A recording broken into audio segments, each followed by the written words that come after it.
Normal deliveries కంటే caesareans ఎక్కువ అవుతున్నాయని విమర్శలు ఉన్నాయి. అవును, దీనికి సంబంధించి మీరేమంటారు? అది నేను కూడా యాక్సెప్ట్ చేస్తాను. అంటే ఒక 20 years కింద చూసుకుంటే స్టాటిస్టిక్స్లో మనకి ఒక 20-30% సిజేరియన్స్ ఉండేవి, మిగతాది 70% నార్మల్ డెలివరీస్ ఉండేవి. ఈవెన్ గవర్నమెంట్లో అయినా ప్రైవేట్లో అయినా ఆల్మోస్ట్ స్టాటిస్టిక్స్ అట్లే ఉండేవి. కానీ ఈ లాస్ట్ 20-30 yearsలో అవి చాలా చేంజ్ అయినాయి. అంటే ఆల్మోస్ట్ రివర్స్ అయిపోయినాయి. అంటే 20% నార్మల్ డెలివరీస్, 80% సిజేరియన్స్కి వచ్చినాయి. ఈవెన్ ఈ గవర్నమెంట్ హాస్పిటల్స్లో కూడా స్టాటిస్టిక్స్ మారినాయి. కొన్ని స్టేట్స్ తప్పితే ఇండియాలో ఆల్మోస్ట్ అన్ని స్టేట్స్లో స్టాటిస్టిక్స్ మారిపోయినాయి. అంటే సిజేరియన్స్ రేటు చాలా ఎక్కువైంది. మనం ఎంటైర్లీ డాక్టర్స్నే బ్లేమ్ చేయాల్సిన పరిస్థితి కాదు. ఈ సిజేరియన్స్ రేటు పెరగడము, నార్మల్ డెలివరీలు తగ్గిపోవడము అనే దాంట్లో చాలా కారణాలు ఉన్నాయి. అందరూ అవగాహనతోటి ఆలోచించాల్సిన సమయం ఇది. అంటే ఎందుకు పెరిగింది అనేది మెయిన్ కారణాలు ఏమి ఎక్కువైనాయి అంటే, డాక్టర్స్ వైపు నుంచి చూసుకుంటే ప్రైవేట్ హాస్పిటల్స్ చాలా ఎక్కువైనాయి బేసికల్గా.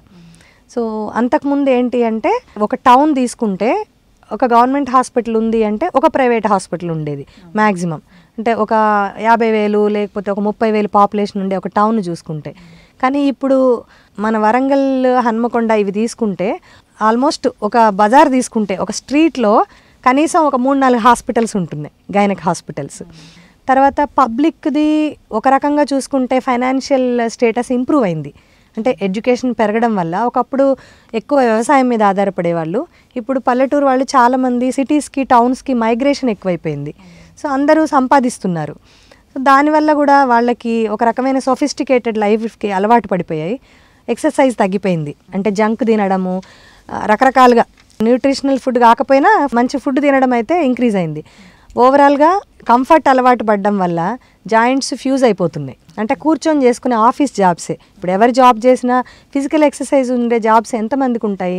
ఆల్మోస్ట్ అందరూ వర్కింగ్ అవర్స్, ఆఫీస్ అవర్స్ లాగా మార్నింగ్ 9కి ఆఫీస్కి వెళ్తే ఈవినింగ్ 5 వరకు కూర్చోవడమే. సిస్టమ్ మీద వర్క్ కావచ్చు, ఇంకేదన్నా కావచ్చు, బట్ కూర్చోవడం అనేది ఎక్కువైపోయింది. మినిమం ఎక్సర్సైజ్ అయితే లేదు, బేసిక్ ఎక్సర్సైజ్ లేదు. ఒకప్పుడు ఇప్పుడు గ్యాడ్జెట్స్ అన్నీ ఎక్కువైపోయినాయి అన్నిటికీ. అంటే ఇంట్లో మిక్సీ కావచ్చు, ఏదైనా వాషింగ్ మెషిన్స్, అవన్నీ తప్పనట్లేదు నేను. ఎందుకంటే ఇప్పుడు వాళ్ళకున్న బిజీ షెడ్యూల్స్కి, వాళ్ళ టైమింగ్స్కి అవి కంపల్సరీ, అవి అవసరమే. ఒకప్పుడు అంటే ఇంట్లో ఉన్నారు ఆడవాళ్ళు, వాళ్ళు పొద్దున్న 2 గంటలు రుబ్బేవాళ్ళు పప్పు. ఇప్పుడు మనకు 2 గంటలు రుబ్బుకుంటూ కూర్చుంటే ఉద్యోగానికి ఎప్పుడు పోవాలి? పిల్లల్ని ఎప్పుడు చదివించుకోవాలి? సో ఇప్పుడు మనం వాటిని ఎలక్ట్రానిక్ గ్యాడ్జెట్స్ రావడం అనేది తప్పు కాదు. కానీ మనకున్న లైఫ్లో మనకున్న టైంకి ఒక ½ an hour మనం ఎక్సర్సైజ్కి స్పెండ్ చేసుకోవాలి. ఇప్పుడు టీవీ సీరియల్స్ చూడటానికో, లేదు మన ఫ్రెండ్స్తో మాట్లాడుకోవడానికో, వీకెండ్స్ పార్టీస్కో. సో ఎలాంటి గ్యాడ్జెట్స్ అన్నా వాడుకోండి. మీ ఇంట్లో గ్రైండర్ వాడుకోండి, ఇంకేదో వాడుకోండి, అన్నీ ఆటోమేటిక్ పెట్టేసుకోండి. కానీ ఒక ఫిజికల్ ఎక్సర్సైజ్కి మాత్రం ఒక ½ an hour టైం పెట్టుకోవాలి. మీకు 30-40 years నుంచే స్టార్ట్ అయినాయి ఇవి. గవర్నమెంట్ స్కూల్స్ తగ్గిపోయినాయి, ప్రైవేట్ స్కూల్స్ ఎక్కువైనాయి. వాటిలో గ్రౌండ్స్ లేవు. సో ఆడపిల్లలకి ఎలాంటి ఎక్సర్సైజ్ లేదు. దానివల్ల వాళ్ళ పెల్విస్లన్నీ స్టిఫ్ అయిపోతున్నాయి. ఓకే, అంటే జాయింట్స్, పెల్విక్ జాయింట్స్ మంచిగా ఓపెన్ అయితేనే నార్మల్ డెలివరీలు అవుతాయి. అండ్ పిల్లలు యావరేజ్ హైట్, యావరేజ్ వెయిట్ ఉన్న వాళ్ళు అదే కంటిన్యూ అవుతుంది. కానీ చైల్డ్హుడ్ ఒబేసిటీ, ఈ జాయింట్స్ ఫిక్స్ అయిపోయి వాళ్ళకి ఏం మూమెంట్స్ లేక వాళ్ళే నెక్స్ట్ మాకు పేషెంట్లు డెలివరీలకు వచ్చేది. వాళ్ళు మళ్ళీ చదువుకుంటారు, సాఫ్ట్వేర్ జాబ్స్కి వెళ్ళిపోతారు. సో అక్కడ ఏం ఎక్సర్సైజ్ ఉండదు. ఒక పిజ్జా తింటారు, ఒక కోక్ తాగేస్తారు, జాబ్ చేసుకుంటారు. నైట్ ఇంటికి వస్తారు, స్విగ్గీలో ఆర్డర్ చేసుకుంటారు, ఒక బిర్యానీ తింటారు.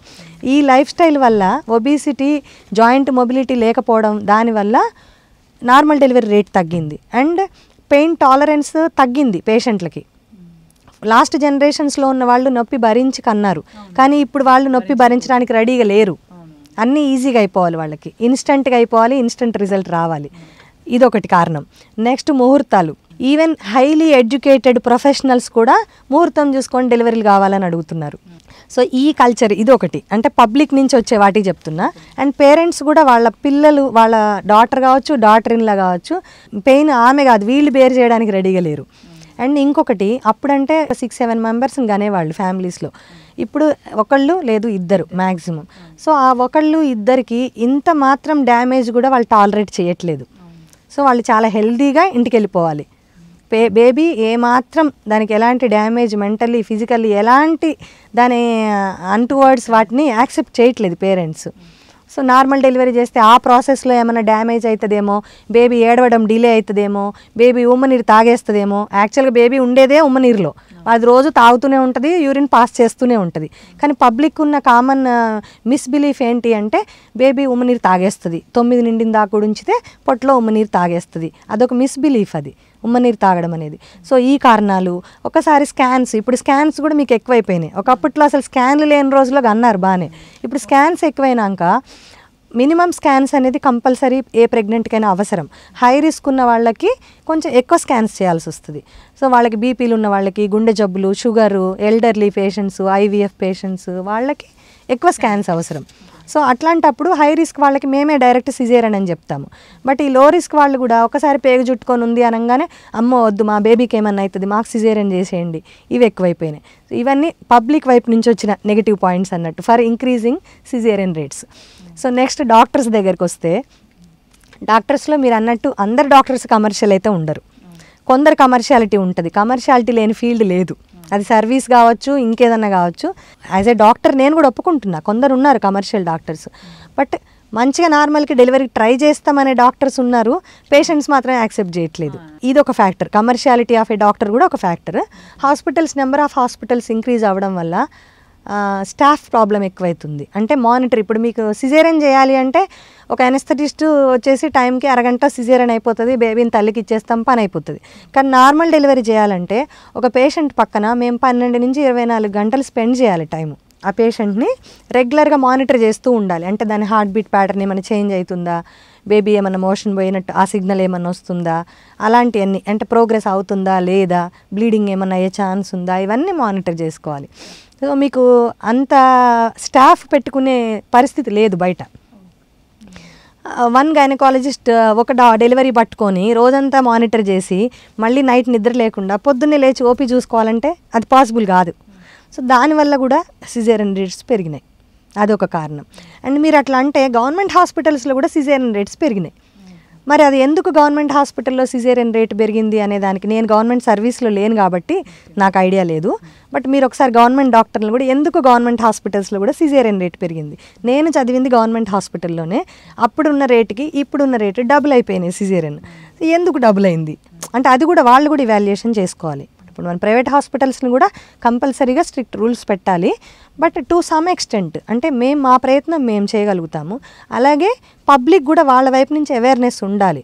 ఎప్పుడైనా నార్మల్ డెలివరీ, ఆ పేరులోనే ఉంది నార్మల్ అనేది. సో నార్మల్ కాంది అబ్నార్మల్, అంటే సిజేరియన్ అనేది అబ్నార్మల్. అబ్నార్మల్ ఎప్పుడు అవసరం అనేది డాక్టర్ సలహా చెప్పినప్పుడు చేయించుకోవచ్చు. కానీ అవసరం లేకుండా కూడా సిజేరియన్ మనం చేయించుకోకూడదు, మనము ఓపిక పట్టాలి అనేది పబ్లిక్లో కూడా అవగాహన కల్పించాల్సిన అవసరం చాలా ఉంది.